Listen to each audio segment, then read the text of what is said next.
We have a ton of rain that continues to fall across the area. Yes, the winds will be gusty, especially at the beaches where you don't get a lot of friction as that air comes in from the ocean. And boy, are the seas angry out on Folly. That's a live look right now from the Tides Hotel. Showers and thunderstorms 74 by 7 o'clock. And really, temperatures will stay pretty much in the mid-70s. The rain will continue as well. Hard to believe, out of 10 named storms this year, we've had to deal with 4 directly. Bonnie and Colin, of course, Hermine, and now Julia, all producing a lot of rain for us. Here's the way the satellite radar perspective is right now. You can see the wraparound moisture. And yes, as we mentioned, you can see just about everybody in our area. If you're watching us tonight, you've gotten some form of rain, some of it heavy, especially on the eastern side of 95. Right now, we're getting wet all the way across the area. So this is a look at some of the rainfall totals across the region from the coast. Isle of Palms over 2 inches, up towards Daniel Island 2.5, wrapping back towards Johns Island, James Island 2.5 inches as well. And then in the North Charleston area,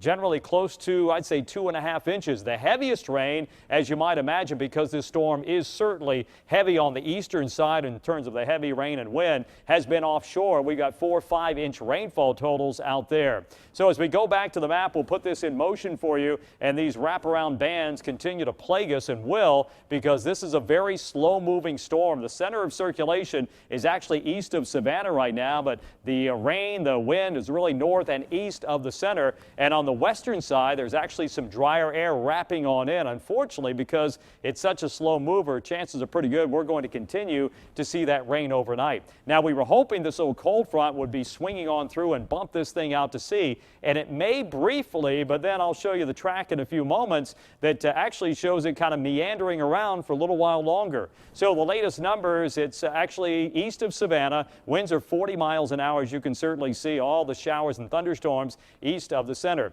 Now, here's the latest hurricane track, and I can tell you there's really low confidence in this, the erratic movement. So I'll put this in motion, and you'll see what I'm talking about. It actually bumps out in the ocean and then kind of makes a U-turn and maybe comes back towards the coast. But the confidence in this solution is very, very low. Our models are all over the place, so take this with a grain of salt. But I throw it out there just because it is a possibility that we may still have to deal with Julia for several more days. All right, here's that 7-day forecast. 72 overnight. We'll see 83 then for tomorrow afternoon.